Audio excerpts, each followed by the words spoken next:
Ketika ini, telefon pintar yang berharga RM3,000, RM4,000, malahan RM5,000 sudah dipandang sebagai satu perkara biasa serta tidak lagi mengejutkan. Sasaran pengeluar telefon-telefon pintar bersifat premium ini sudah pasti bukanlah daripada orang kebanyakan. Nampak seolah-olah tidak berhenti pengeluar telefon berjenama terkenal berlumba-lumba mengeluarkan telefon premium yang sentiasa mendapat sambutan menggalakkan. Walaupun begitu, terdapat sebuah syarikat dari China yang nampaknya lebih berminat menongkak arus dengan terus-menerus mengeluarkan model-model telefon yang bila diikutkan spesifikasinya sepatutnya dijual melebihi harga yang ditawarkan, malahan turut sama mengeluarkan terlalu banyak produk elektrik dan elektronik berkualiti dengan harga yang tidak boleh dibayangkan berapa sebenarnya keuntungan mereka. Itulah Xiaomi. Xiaomi pada awalnya ditubuhkan sebagai sebuah syarikat perisian oleh Li Jun, bekas CEO kepada Kingsoft, salah sebuah syarikat perisian terbesar di China yang mengeluarkan banyak perisian produktiviti seperti Kingsoft WPS Office 2016 yang berkualiti tinggi dan lebih penting, percuma. Beliau akhirnya menjual Kingsoft kepada Amazon bagi mengumpul dana memulakan Xiaomi. Li Jun pada mulanya memulakan Xiaomi untuk membangunkan antarmuka bagi sistem telefon pintar Google Android dikenali sebagai MIUI sebelum mula menceburi bidang pembuatan peranti selepas mendapat sokongan pelabur pada tahun 2011. Menggalakkan telefon mereka Mi, identiti syarikat mereka sudah termaktub ketika itu. Telefon dengan spesifikasi tinggi dan harga yang munasabah. Jualan Mi mencatatkan prestasi memberangsangkan dengan jualan tahun 2012 sebanyak 7.2 juta unit meningkat kepada 18.7 juta unit tahun berikutnya. Berikutan perkembangan mendadak dan keperluan strategi perniagaan berbeza, Xiaomi melantik Hugo Barra, seorang saintis dari Brazil yang bertanggungjawab mencorak strategi pemasaran Google pada era 2008 sehingga 2013. Hugo dilantik sebagai timbalan Presiden Xiaomi pada tahun 2014 dan bertanggungjawab mengembangkan lagi perniagaan Xiaomi sehingga terkenal di seluruh dunia serta memilih pasaran negara mana yang terbaik untuk mereka membawa masuk produk mereka pada tahun 2014.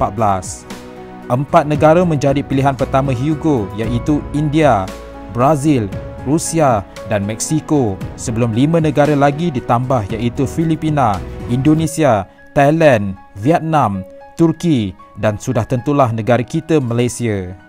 Selepas mencatatkan jualan yang mendadak dengan angka jualan 72 juta unit pada tahun 2015, angka jualan yang dicatatkan pada tahun 2016 berikutan kekurangan permintaan pengguna pada telefon pintar.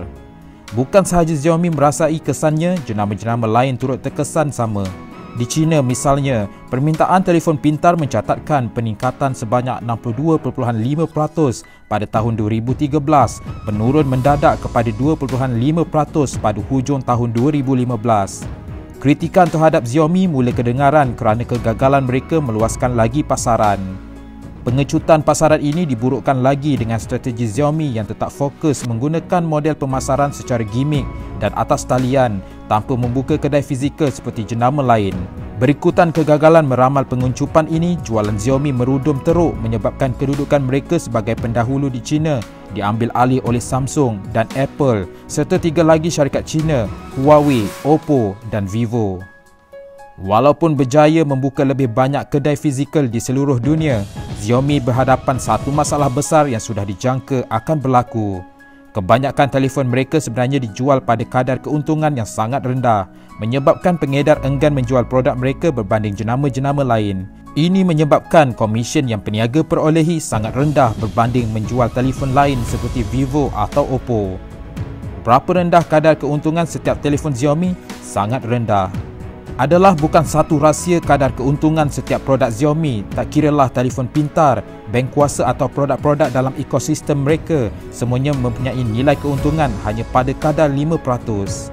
Ya, ini bermakna untuk setiap telefon berharga RM1,200, mereka hanya mendapat pulangan sebanyak RM60 sahaja.